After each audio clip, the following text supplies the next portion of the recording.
Assalamualaikum warahmatullahi wabarakatuh, sahabat CCTV Sip dimanapun berada yang saya cintai dan saya banggakan. Apa kabar semuanya? Semoga di hari ini diberikan kesehatan, dilancarkan rezekinya, dijauhkan dari malapetaka dan dicerdaskan hati dan pikirannya. Oke, untuk kali ini kita akan membahas tentang info harian ya. Kembali lagi, kenapa saya selalu mengulas, memantau perkembangan perdagangan IOU, karena ini juga sangat menentukan juga ya, sangat mendobrak nantinya ke depannya. Investor-investor itu mendekati fase open mainnet ya, mungkin seminggu atau 2 minggu itu mungkin harganya prediksi saya akan melejit ya, naik ke atas terus ini ya. Semakin mendekati nanti para investor semakin membeli ya di bidang IOU ini, karena dia pasti tahu ini ini nilainya akan tinggi. Makanya mumpung harganya masih murah menurut mereka, ini mereka akan terus menyerok dengan cara seperti ini. Karena kalau mereka menambang dengan lama ya, dan kalau membeli dari pionir pun sulit ya, karena pionir juga takutan akan penipuan. Sekarang banyak penipuan yang menggunakan link wallet Pi yang palsu ya, banyak sekali berkeliaran ya. Oke, langsung saja sahabat, hari ini ya di 1 jam ini mengalami penaikan sebesar 1,65% ya. Kemudian di 24 jam kita lihat di sini mengalami penurunan 4,84%. Dalam 7 hari masih mengalami penaikan 4,63% ya. Sekarang berada di 45 US dollar. Dan ini sahabat, kita akan memiliki perbandingan ya. Ada dari konversi menurut versi Forbes dan juga ada konversi menurut versi CoinCodex ya. Pi ini pasti berpeluang berhasil, sangat besar akan berpeluang berhasil ya.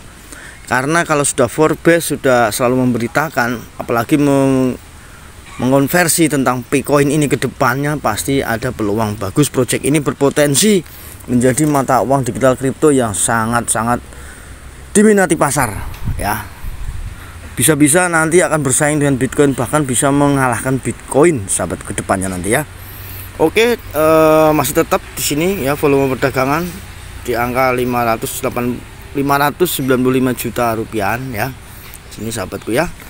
Kita akan langsung menuju ke sini, ada CoinCodex ya, konversi Pi USD, harga jaringan Pi dalam USD ya.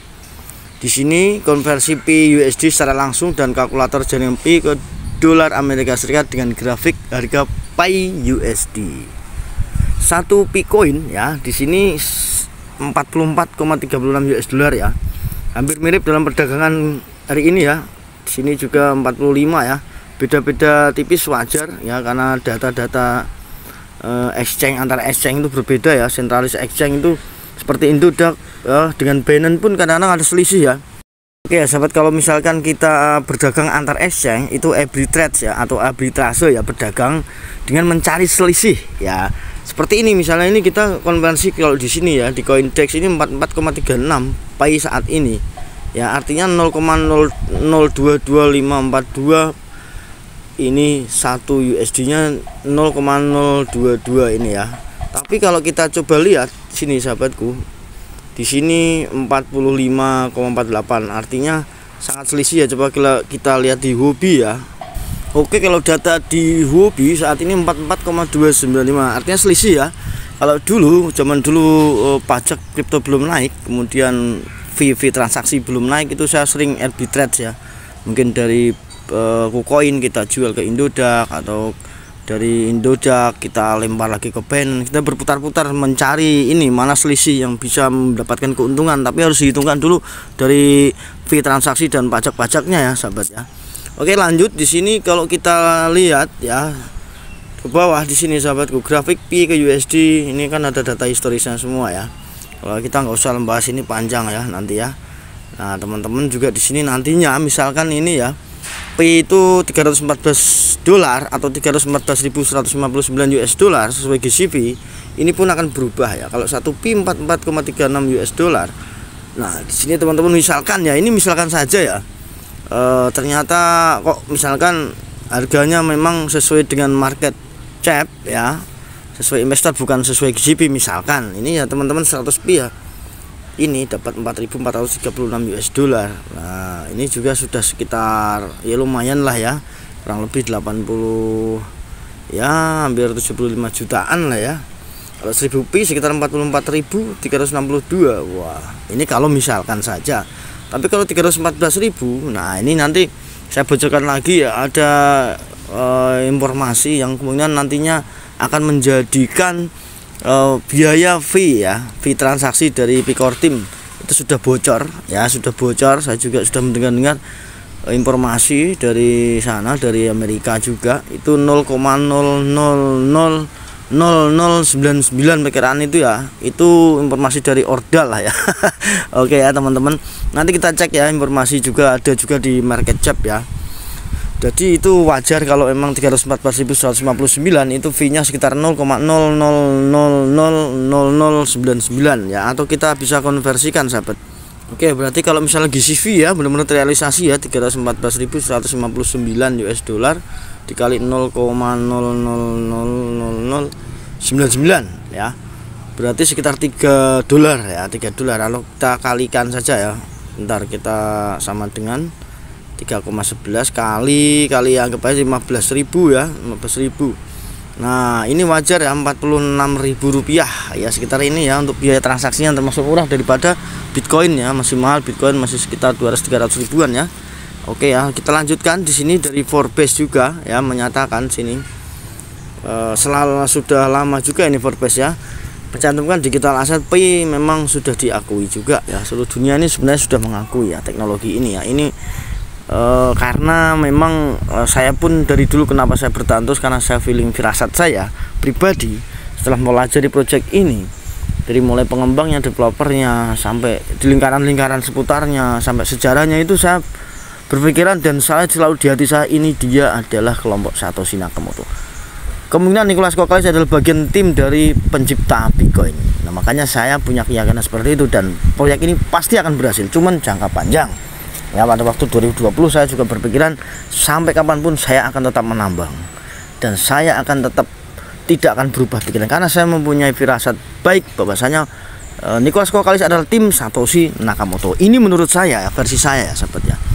Oke, di sini di digital asset ya, digital asset Forbes ini nggak main-main ya, ini majalah terkemuka ya, ini sangat sebagai panutan dunia juga lah Forbes ini ya. Sangat berkompeten di dalam dunia keuangan, finansial, apapun ya, mata uang kripto, keuangan dunia. Nah, kalau Forbes sudah mencantumkan pay, artinya pay ini tidak main-main ya. Walaupun saat ini harganya 44 ya, selisih ya, tadi sekitar berapa kalau kita ini, coba kita lihat di sini kalau indeks ini tadi hampir sama ya. Bersama sahabat ya. 44,36 kalau di Forbes 44,14. Nah, selisih sedikit lah ya, selisih sedikit. Nah, coba kita lihat di sini harga pay ya, 44,14. Coba teman-teman kalau misalnya kita punya 100 pi aja untuk saat ini ya, saat ini misalkan saja udah 4.414 ya, udah lumayan lah ya, 4.414. Oke, kemudian kita cek lagi ke bawah, dan memang ini kalau sudah seperti ini peluang keberhasilan sangat tinggi ya untuk Pi Network ya, karena dia juga tahu ya, ini nggak main-main project ini. Di belakang layarnya ini ya sudah orang-orang yang ya termasuk orang-orang penting dalam dunia keuangan dunia gitu. Oke ya sahabat, coba kita lihat, ini ada informasi juga ya sahabatku ya. Kita kembali ke CoinMarketCap, di sini ada berita ya, ada berita effortless earnings ini di sini, plus wallet, trust wallet, kemudian ada project Pi Network ya. Nah, di sini coba kita terjemahkan langsung saja teman-teman ya. Yang berita baru di CoinMarketCap tentang Picoin ya. Di sini plus wallet ini baru ya, plus wallet membayar penggunaannya di setiap sweat. Kemudian trust wallet menandatangani kemitraan baru dan jaringan Pi bersiap untuk mainnet. Ini kalau kita bacakan nanti panjang lagi ya. Udah kita mana tadi yang di sini ada dibahas juga tentang testnet 2 ya, testnet 2. Kita langsung bahas di sini testnet 2 ya. Pi Network permainnet testnet 2. Oke. Nah, kita akan terjemahkan sahabatku biar cepat. Pi Network luncurkan testnet 2 untuk persiapan mainnet, P-Network telah memperkenalkan testnet 2 pengembangan baru yang bertujuan untuk memfasilitasi transisi. Nah, apa yang saya bilang kemarin ya, ini berita ini hari ini muncul, kemarin sudah kita bahas sedikit ya, transisi yang lancarkan mainnet yang diantisipasi. Pembaruan ini memungkinkan operator node untuk beralih antara lingkungan testnet dan mainnet ya, masa transisi uji coba terakhir ya, yang memungkinkan pengujian menyeluruh terhadap kinerja jaringan dari masa mendatang. Oke, kita langsung lagi di sini. Nah, ini kita terjemahkan lagi sahabatku. Oke. Ya, oke. Testnet 2 yang mulai membuat blok hari ini ya, juga memperkenalkan biaya transaksi yang dikurangi sebesar 0,000099 pi ya, satu biaya transaksi per transaksi itu sekarang disinyalir akan seperti ini nanti ke depannya ya. Ini kan testnet ya, 0,000099 pi ya, sudah 11 kemarin sekitar 46 sampai 50 ribu ya. Awalnya hanya node terpilih yang akan berpartisipasi dalam fase ini, mengumpulkan umpan balik penting untuk mengoptimalkan fungsionalitas.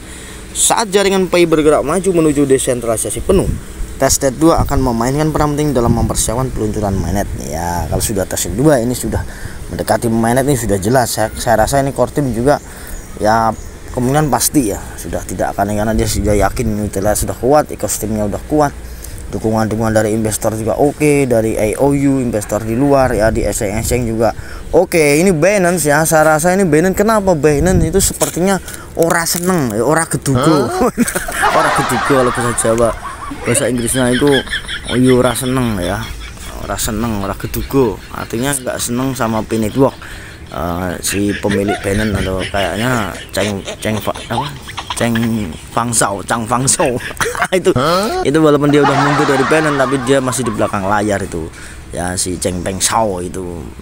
Nah, itu sepertinya dia, kenapa? Karena dia juga punya project by BNB Binance yang memang sudah punya nama dia ya, mungkin kalau adanya P-Network, ada teknologi baru ini dan memulai jutaan pengguna, kemudian dukungan dari mana-mana dan tidak lewat Binance, tidak di Binance juga nggak masalah, banyak sekali yang sudah menggunakan ya. Nanti dari CBDC Central Bank Digital Currency, kalau emang Pi ini oke akan digunakan pembayaran lintas batas ya, ngapain harus pakai Binance ya? Binance nanti yang melamar lah gitu ya sahabat ya, Binance nanti yang akan melamar.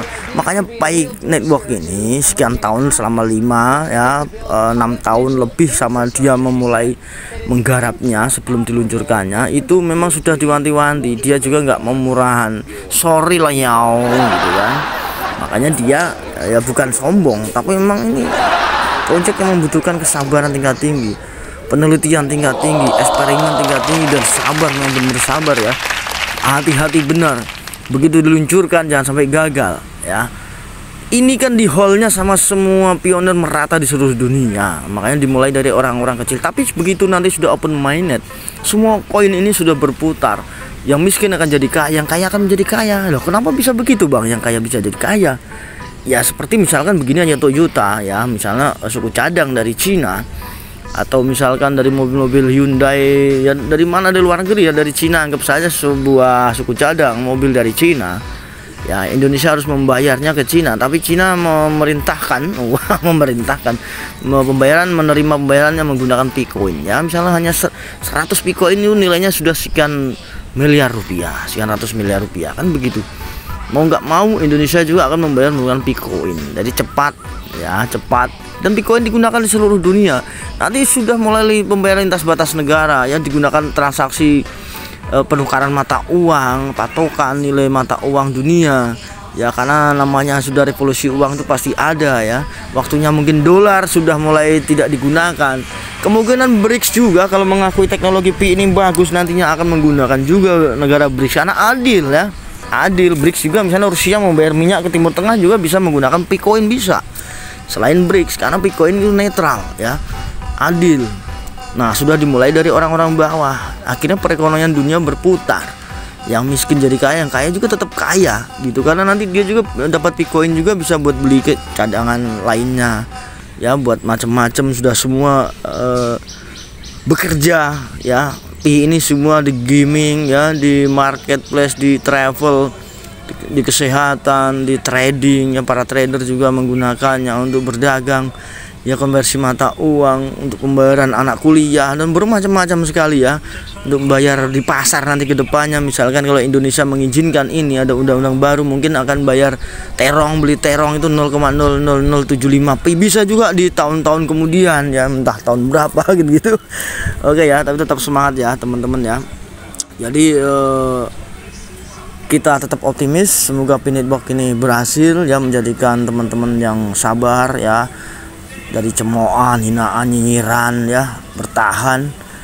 Dan kalau teman-teman punya pondasi pengetahuan yang kuat, mungkin teman-teman tidak akan goyah ya, tetap menambang.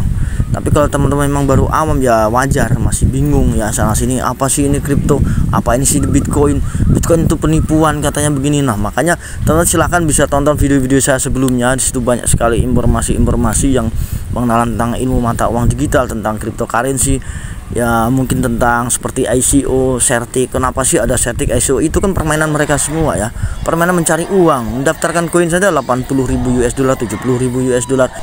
Oke ya, jadi kenapa Pinitbox tidak perlu lagi harus ke Certik, ICO ya, karena menginduknya ke blockchainnya Stellar ya. Di sini selama tinggal daftar biaya audit project cryptocurrency dengan Certik ya, dengan vote bekerja untuk membantu proyek mengurangi biaya keseluruhan pekerjaan audit. Dengan Pinitbox biaya pekerjaan lebih dari 80.000 dolar. Nah, mahal sekali kan? Ini tidak uang sedikit ya. Pengujian keamanan merupakan langkah yang diperlukan bagi Pinitbox untuk memastikan bahwa ia menyediakan platform yang aman, transparan, percaya bagi jutaan pengguna. Intinya Certik itu kan ya sama aja proyek juga, mereka bisnis mencari uang ya. Hanya modal-modal ngaudit gitu ya. Pinitbox sudah punya tim sendiri ya, Stellar itu sudah punya tim juga ya. Nah, di sini Stellar juga bermitra dengan alat pengujian keamanan seperti OneStamp ya, CoinSpec dan Chain Security untuk memastikan keamanan jaringan dan protokolnya. Misalnya Ripple telah bermitra dengan firma audit Certik, BitGo dan PwC untuk memastikan keamanan dan transparansi. Jadi nggak usah khawatir ya, Pinitbox itu sedang induk di Stellar blockchainnya Stellar ya. Jadi teman-teman itu nggak usah khawatir ngapain, nggak ada Certik, nggak ada ICO, nggak masalah ya. Bahkan Binance nggak mau nerima pi, nggak masalah, semua akan berjalan. Sekian dulu video saya, semoga ini mencerahkan. Agak saya percepat sedikit bicaranya agar teman-teman tidak banyak habiskan kuota. Ayo kita, wassalamualaikum warahmatullahi wabarakatuh. Salam cerdas Indonesiaku, salam petir.